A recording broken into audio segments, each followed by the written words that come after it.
Hello friends, good morning. সকলে কেমন আছো? আশা করি ভালো আছো।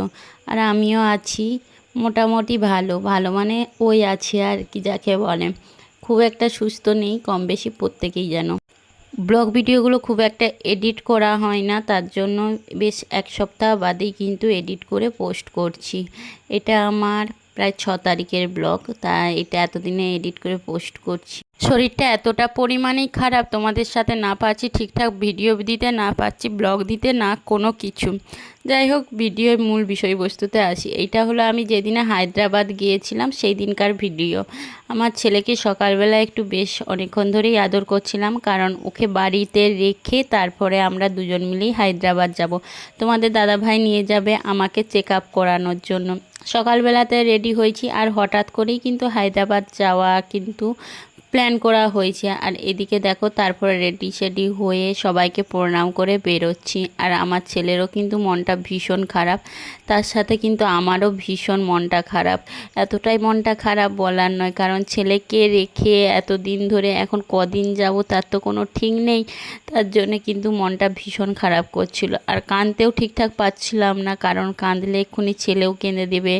মা, বাবা, দিদিভাই, জামাইবাবু সবাই দেখা করতে এসছে, তাদেরও মন খারাপ হবে। সেই জন্য মানে টপ করে কাঁদতে পারছিলাম না। আর আমি একটুতেই কিন্তু খুব একটা কাঁদতে পারি না, কষ্ট হলেও মনের মধ্যে কান্নাটাকে চেপে রেখে সবারই সাথে হাসি খুশিভাবে থাকার চেষ্টা করি। আর এদিকে তারপরে সবাইকে প্রণাম করে নিচ্ছিলাম, মাকে, বাবাকে, শ্বশুরমশাই, শাশুড়ি মা, ঠাকুমা, আমাদের ঠাকুর মন্দিরে, সমস্ত জায়গাতেই প্রণাম করে নিচ্ছিলাম, নিয়ে বেরোচ্ছিলাম। কারণ রোগের কোনো কুল কিনারাই খুঁজে পাওয়া যাচ্ছে না। এখানে প্রায় 1 মাস ধরে চারিদিকেই ডাক্তার দেখানো হচ্ছে, ওষুধ খাওয়া হচ্ছে, কিন্তু কি হয়েছে না হয়েছে তার কিন্তু একদমই ফাইনালি কোনো কিছু জানতে পারা যাচ্ছে না। তার জন্যই হঠাৎ করেই কিন্তু হায়দ্রাবাদ বেরাতে হলো। আর এরপরে কিন্তু বেরিয়ে পড়েছি দুজন মিলেই। আর তোমাদের দাদাভাই আর আমি গাড়িতে করে দুর্গাপুর যাব। এখান থেকে এরপর দুর্গাপুরে গিয়ে ওইখানেতে প্লেন ধরবো। আর আমার এটা কিন্তু প্রথম প্লেন জার্নি হবে। ইচ্ছা ছিল অনেক দিন থেকেই যে প্লেনে চাপবো, কারণ প্রত্যেকেরই ইচ্ছা থাকে চারদিক ঘুরবো, চাপবো কোন সমস্ত কিছুতে, কিন্তু এইভাবে ইচ্ছা পূরণ করতে কিন্তু আমি চাইনি। ইচ্ছা ছিল, শখ ছিল যাকে বলে, প্লেনে চাপবো, কিন্তু ইচ্ছা ছিল কোথাও বেড়াতে গেলে কিন্তু চেপে যাব এই রকম। তো যাই হোক, কপালে কষ্টর সাথেই কিন্তু চাপলাম। আর এইদিকে যেতে যেতে আমাদের এখান থেকে দুর্গাপুর যেতে প্রায় 2.5 ঘন্টা 3 ঘন্টা রাস্তায়, তাই বাড়িতে অল্প খেয়ে বেরিয়েছিলাম, বাজছিল 12:30 এরকম। তাই রাস্তার মধ্যে কিন্তু দাঁড়িয়ে খাবার খেয়ে নিচ্ছিলাম। একটা ছোটোখাটো হোটেলেতেই ঢুকেছিলাম তাড়াতাড়ির সময়, সেইভাবে দাঁড়ানো হয়নি। রাস্তার কাছে গিয়েই তারপরে দাঁড়িয়ে একটা ছোটোখাটো হোটেলে দাঁড়িয়ে এই যে খাবার খাওয়ার জন্য খাবার খেয়ে নিচ্ছিলাম। আর খাওয়া দাওয়া কমপ্লিটও হয়ে গেছে, সেইভাবে বিশেষ কিছু খাইনি। আর আমার তো কন্টিনিউ এখনও পর্যন্ত যন্ত্রণা করে যাচ্ছে, শরীরের যন্ত্রণার কোনো কম নেই।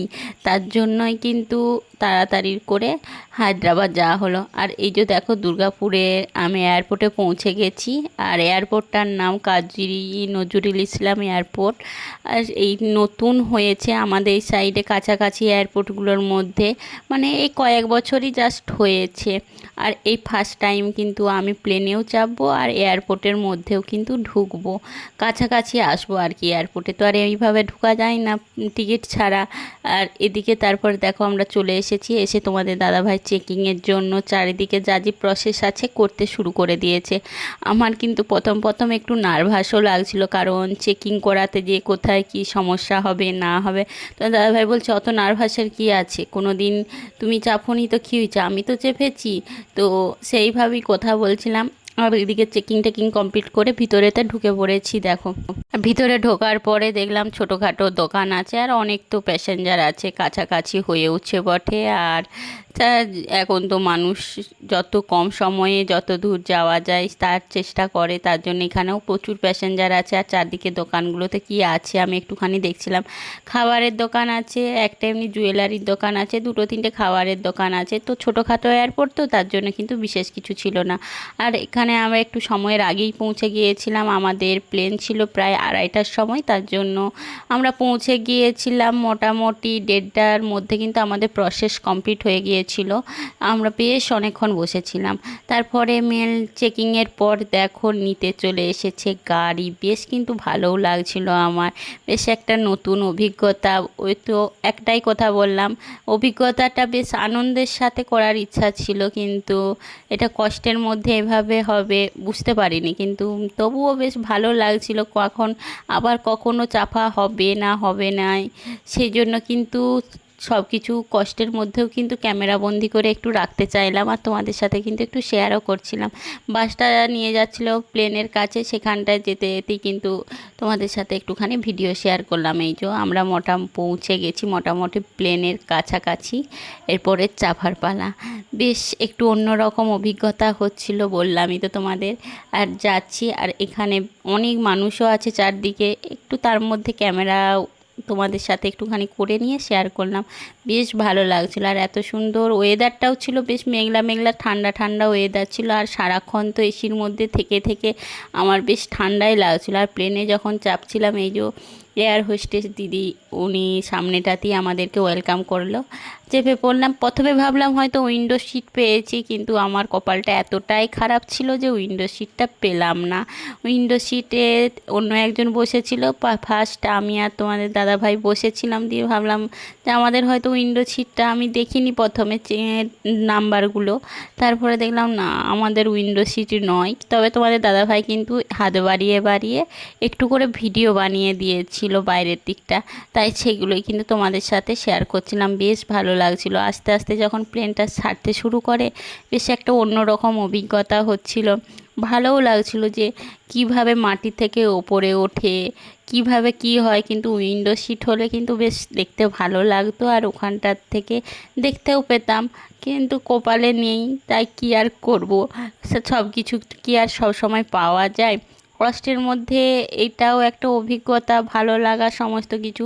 প্লেনটা একটা নির্দিষ্ট জায়গাকে নিয়ে যাচ্ছে, এরপর ওখান থেকে কিন্তু টেক আপ করবে, সেই রকমই তার সেট করা হচ্ছে। আর তোমাদের দাদাভাই যেটুকু কিন্তু ভিডিও বানিয়ে দিয়েছে বললামই তো, সেইটুকুই তোমাদের সাথে শেয়ার করছি। জানি ব্লগটা একটু বড় হয়ে যাচ্ছে, তবুও তোমাদের সাথে সমস্ত কিছু শেয়ার করার চেষ্টা করছি, আর যতটুকু ভিডিও বানিয়েছি ততটুকুই শেয়ার করার চেষ্টা করছি। দেখো নিচের দিকে দেখলে বাড়িগুলো যেন মনে হচ্ছে একদম সেই ছোট ছোট কিসের মতন, কি বলবো, একদম এতটুকুটুকু লাগছিল। তারপর মেঘের মধ্যে দিয়ে ভাসতে ভাসতে যেন কত দূর দেশে চলে যাচ্ছে। আর মাঝে মাঝে ভাবছি আমরা এখন কোন রাজ্যের উপর দিকে যাচ্ছি, কোন শহরের উপর দিকে যাচ্ছি, এরকম বেশ মনের মধ্যে একটা কৌতূহল হচ্ছিল, কিন্তু সেগুলো তো জানা সম্ভব নয়।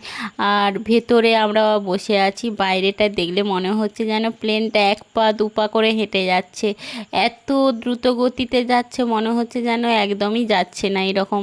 তো কি করব, তোমাদের দাদাভাই ঘুমিয়ে গেছে। প্রায় 1 ঘন্টা 40 মিনিটের উপরের রাস্তা জার্নি, তো 2 ঘন্টার উপরে তো সময় লাগবেই। আর সেখানেতে বসে বসে আমিও একটু বোর হচ্ছিলাম। আর আমার একটা ভীষণই বাজে স্বভাব, কোনো কিছু মানে জার্নি করলে, প্লেন বলো ট্রেন বলো গাড়িতে বলো, টপ করে ঘুম আসে না। খুব হয়তো ক্লান্ত হলে বা কোনো কিছু অসুবিধা হলে কিন্তু ঘুম আসে। এইদিকে দেখো যে যার সিটে বসে বসে যে যেমন ঘুমিয়ে পড়েছে, যে যার মতো কাজ করছে ঘুমিয়ে পড়েছে, আর আমি তো চারিদিক শুধু ঘুরে ঘুরে দেখছি। আর এই মেঘের মাঝখান দিকে কোন শহরের দিকে যাচ্ছি, কোন রাজ্যের উপর দিকে যাচ্ছি শুধু মনে হচ্ছে যে তাই তো কোন দিকে যাচ্ছি, এরকম বেশ ভালোও লাগছে। আর মেঘগুলো দেখে মনে হচ্ছে দেখো যেন বরফের পাহাড়, কী সব বলছি, বরফের পাহাড় যেমন মেঘগুলো দেখে মনে হচ্ছে পুরো বরফের পাহাড়। আমার তো দারুণ লাগছিল, তার সাথে সুন্দর একটা অভিজ্ঞতা তোমাদের সাথেও কিন্তু শেয়ার করলাম তার জন্যে। আর বললামই তো তোমাদের দাদাভাই একটুখানি হাত বাড়ি বাড়ি কিন্তু ভিডিও করেছে।